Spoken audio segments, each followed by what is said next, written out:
I was just hoping that he would be more of a guy who can be a sponge versus a guy who can help define the next generation or whatever next era of a team. And I feel like that they're going to look to him as that in Philly. Okay, Sean, do you have a trade for us? Yes, I do. Trevor Zegras was traded. Trevor Zegras was traded to the Philadelphia Flyers for Ryan Poehling, the 45th overall pick this year, and originally, a 4th round pick next year. It's originally Columbus's pick, the 45th overall. That was the big move that we were hearing about from the Columbus Blue Jackets. They said Blue Jackets going to make a big splash this summer, and it's their pick. Early responses from everyone on Twitter are that the Ducks got fucking fleeced. That is a very small package for Trevor Zegras. It is, but also like, what is Trevor Zegras at this point in time? All-time low value for Trevor Zegras. Right, this is low value for him, and I would say this every time Taylor Hall got traded. What would I say, Pete? Do you remember? You would say teams don't like him as much as the general public does. Exactly. Teams don't like him as much as you do. And how many times did we need to see that with our guy Taylor Hall? Teams don't like Trevor Zegras as much as you do. What were you going to say? But the general public doesn't like him? I don't think the general public is really high on Trevor Zegras right now. I mean, apparently I don't think he's worth giving up on, but there's reason why Trevor Zegras is not commanding a lot. And there's reason why the Ducks are trading Trevor Zegras in the first place. Yes. You get a 2nd round pick, you get a 4th round pick. Ryan Poehling, I think, is a fine 3rd line center. And right now, I think Trevor Zegras was a kind of round peg, square hole 3rd line center for the Ducks. So he played a lot of wing. Yeah, you can move him around, but he's gone. What's Poehling's contract? It can't be anything significant. I mean, the big story here, the headliner, is that Trevor Zegras is reunited with Jamie Drysdale. Yes, the best friends, and now the Flyers are just kind of fucking around. I wish the Torts was still there. God damn it, Torts coaching Zegras would be the best. Poehling's got one more year at 1.9. Okay, so and then becomes a UFA. That's fine for their construction. We'll talk about Ducks in a minute, but yeah, let's talk about the Flyers and what this means for them. They needed a real 2nd line center, and I think that Trevor Zegras is a real 2nd line center. Apologies to Noah Cates. I always look at Zegras as more of a wing, just because of the way that he plays, and I just feel like he's best suited for a wing. So, yeah, I was thinking of teams that should have wanted him, and I thought about the Bruins, and I was like, too much uncertainty there with the Bruins. I wanted the Red Wings to go after him, but there's just no way the guy who gave away Jake Wallman is going to take Trevor Zegras. A lot of teams could have used this guy, and Flyers make sense roster-wise, but what are you trying to do next year, Flyers? Like, is he helping you? I'll say it's a good move for the Flyers because you're taking a, no pun intended, flyer on someone who is never going to be cheaper, and he's one of the most skilled players in the NHL. Yeah, right. Like, I definitely think it's worth doing if you're the Flyers, especially at that cost. Like, it's a low risk buy on a guy who could have incredible returns if he gets back and develops into the player that we all hope that he would be.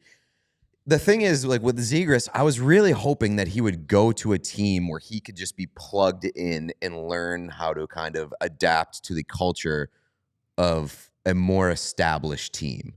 And Panthers don't have a 2nd round pick to trade for him. Right. No, I know, but like the Panthers aren't the only team like that across the NHL. I was just hoping that he would be more of a guy who can be a sponge versus a guy who can help define the next generation or whatever next era of a team. And I feel like that they're going to look to him as that in Philly. I love Flyers fans. Sure. What a sell. The conversation He's got around a jersey. Trevor Zegras has always been a bit loud. Mm-hmm. The trade Trevor Zegras talk is now done, but there's still going to be loud conversations around. I was going to say for now, give it a couple of years. Give it a couple months, maybe.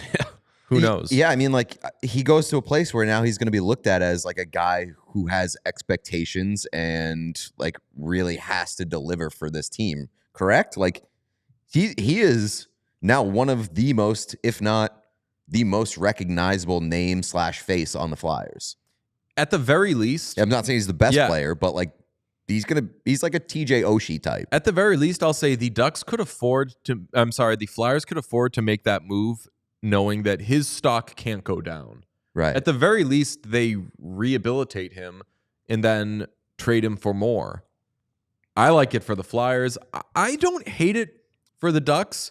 They were going to move on from him. I wanted something more concrete back from him, but I don't know, 45th pick is good enough, and now they've got more certainty with their roster. Do you think that this makes it more likely that they go after Mitch Marner? Probably. Yeah, like this to me does play in. This does give you, if you need confirmation bias for they're going to go make a move for Mitch Marner, this is them getting their you-know-what's in a row, I think. Like, yeah, they've got a good first-line center. They got a good second-line center. They've got a normal third-line center. There's more certainty there. And now you make your splash. You drop 12 a year, 13 a year on Mitch Marner. The thing about the Mitch Marner pursuit, and we talked about this pre-show, it was discussed on 32 Thoughts as well this morning, that like Marner is positioning himself to carry into free agency, have that sweepstakes become a thing during the free agency process. And if that's the case, the Ducks need to, pun intended, get their ducks in a row. I avoided it. And we get both couldn't. and have Marner be the final piece of whatever plan they have here. Because like if you're building your free agency or your offseason plan around Mitch Marner, you kind of have to have like fail points or like fail insurance built into that, because if Marner carries this a couple weeks into free agency and you don't end up with him, you might be fucked. I can't see it going a couple of weeks into free agency, but I wonder if there's going to be a Carl Crawford this year where Cliff Lee was the belle of the ball in the free agency or in the winter that Carl Crawford signed with the Red Sox. And the Red Sox went after Carl Crawford because they knew that was the plan B for the Yankees if they couldn't sign Cliff Lee. I wonder if anybody is going to like blow Ehlers out of the water or Brock Besser or somebody, just like overpay for them out the gate and just be like, you know what? At least we got our guy. We know we got somebody, and there's that. Sean? No, I mean, I have to refrain from making everything about the Buffalo Sabres at all times, but that seems like something like a team that feels as though they are at a disadvantage, generally speaking, in free agency markets would do.